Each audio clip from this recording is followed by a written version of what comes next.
So, andito yan sa kabilang dulo. As you can see. Ayan siya. Kagagandang bahay. Ayan. Up to there.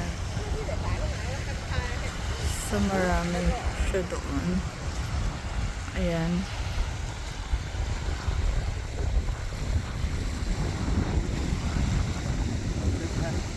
Ayan. Up to there. Diba?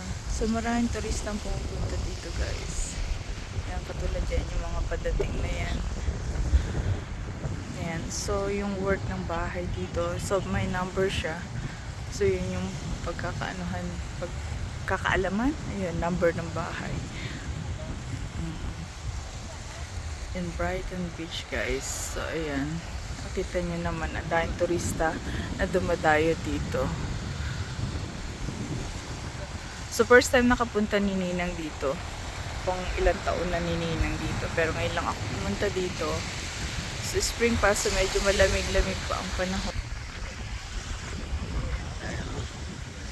Mahangin pa sa labas. Ayan. So marami. Iba-ibang lahi ang mamamasyal, mga turista.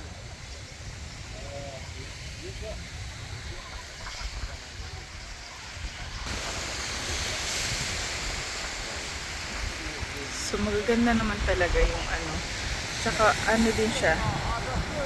White sand. So syempre di pa naalis yung mga ano, para mga seaweeds, dried seaweeds or whatever na galing sa dagat, yung kulay itim na yan. So hindi siya basura, guys. So walang basura.